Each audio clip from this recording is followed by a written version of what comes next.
Ini bukan sekadar hasil lomba, tapi pemicu emosi nasional. Selamat malam pemirsa, kita mulai laporan ini dari sebuah momen yang awalnya terlihat biasa, namun berubah menjadi bahan perbincangan panas. Pengumuman April sebagai juara ketiga sontak membuat lini massa media sosial seperti wajan kena minyak panas, mendesis di mana-mana. Bukan karena April tampil buruk, justru sebaliknya. Banyak penonton mengaku bingung, heran, bahkan sedikit mengelus dada sambil mikir.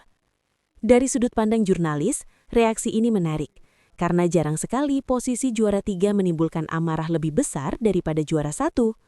Komentar publik pun beragam, mulai dari yang kecewa elegan sampai yang emosinya naik seperti volume TV tetangga jam 6 pagi. Tapi satu hal yang konsisten, publik merasa ada sesuatu yang janggal. Dan disinilah cerita mulai serius. Tapi tenang, kita bahas pelan-pelan biar nggak ikut emosi. Kata yang paling sering muncul bukan false, tapi GIF. Dalam penelusuran redaksi, ada satu istilah yang mendadak lebih populer dari nada tinggi, virtual GIF. Sistem ini sebenarnya bukan barang baru, namun malam itu, GIF terasa seperti bintang utama yang mencuri spotlight dari peserta. Banyak penonton menyampaikan pendapat dengan gaya khas netizen Indonesia, pedas tapi kreatif. Ada yang bilang dangdut sekarang bukan adu suara, tapi adu saldo. Ada juga yang nyeletuk, ini konser atau marketplace? Sebagai reporter, kami mencatat satu pola. Kemarahan bukan ditujukan ke April, melainkan ke sistem. April justru jadi simbol ketidakadilan versi penonton. Ironisnya, April tidak melakukan kesalahan apapun, tapi seperti pepatah lama, kalau hujan turun pas lagi nyuci motor, tetap saja kesel, walau hujannya nggak salah. Yang bikin publik makin panas justru sikap April yang dingin. April tampil tanpa drama. Tidak ada raut kecewa berlebihan, tidak ada sindiran, tidak ada kode-kode misterius. Sikapnya tenang, profesional, dan ini penting, dewasa. Dan justru disinilah simpati publik melonjak. Banyak penonton merasa, kok orang sebaik ini hasilnya cuma segini. Dari sudut pandang pemberitaan, ini menarik karena biasanya kontroversi lahir dari konflik langsung. Tapi kali ini, konflik muncul dari perbandingan antara sikap April yang tenang dan sistem yang dianggap ribut sendiri. Netizen pun beralih peran, dari penonton jadi pengacara moral, membela April, meski April tidak meminta dibela. Bisa dibilang, ini kasus di mana ketenangan seseorang justru membuat orang lain ribut. Ironi yang cukup mahal, bahkan tanpa virtual GIF. Penonton mulai bertanya, masih soal bakat atau sudah soal kekuatan dompet? Pertanyaan ini muncul berulang kali. Dari komentar hingga diskusi panjang, publik mempertanyakan arah kompetisi. Bagi sebagian penonton lama, dangdut adalah suara, penghayatan, dan karakter. Tapi kini, ada rasa takut bahwa elemen-elemen itu tertutup oleh angka-angka digital. Sebagai reporter, kami mencatat keresahan ini bukan sekadar marah sesaat, tapi kekhawatiran jangka panjang. Penonton takut kehilangan alasan untuk setia. Karena kalau hasil terasa bisa diprediksi lewat saldo, maka ketegangan kompetisi ikut menguap. Dan tanpa ketegangan, acara hiburan tinggal nama. Ibarat nonton bola tapi sudah tahu skor dari awal, tetap bisa nonton tapi rasanya hambar. Tentu saja tidak semua setuju dengan kemarahan ini. Di sisi lain, muncul kubu pembela virtual GIF. Mereka menilai GIF adalah bentuk dukungan sah.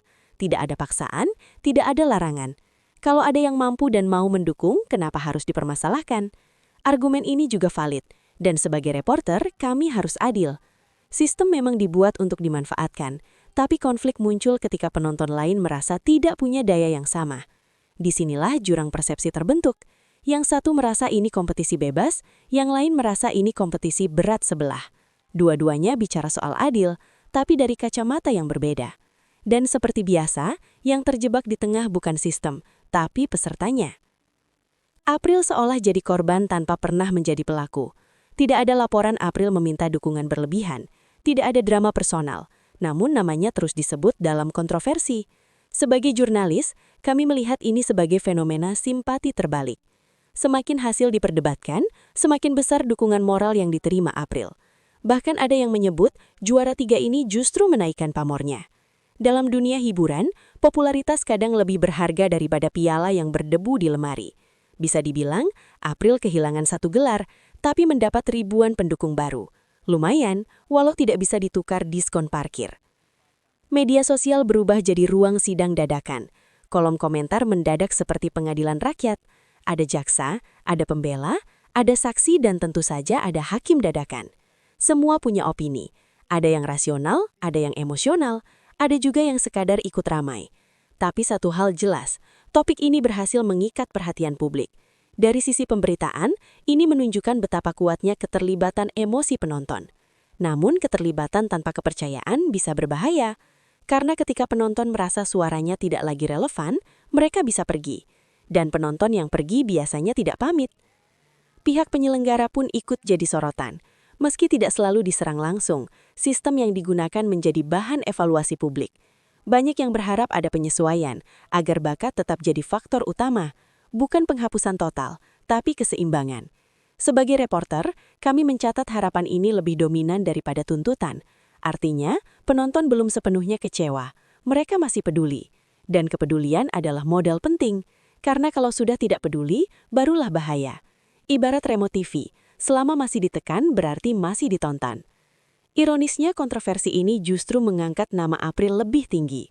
Popularitas April meningkat signifikan, namanya dibicarakan, dikaitkan dengan integritas dan bakat. Banyak yang menunggu langkah selanjutnya. Dalam dunia hiburan, momen seperti ini bisa jadi titik balik. Juara 3 di panggung, tapi juara 1 di percakapan publik. Dan kadang percakapan publik lebih awet daripada trofi yang berdebu di lemari. Pertanyaan besarnya kini tinggal satu. Ke depan, mau dibawa kemana kompetisi ini?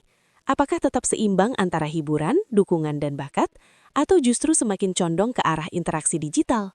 Yang jelas, kemarahan penonton soal April bukan sekadar soal peringkat. Ini tentang rasa keadilan. Dan selama rasa itu masih diperbincangkan, cerita ini belum selesai. Kami akan terus memantau, karena di balik satu juara 3, ternyata ada diskusi nasional yang jauh lebih besar.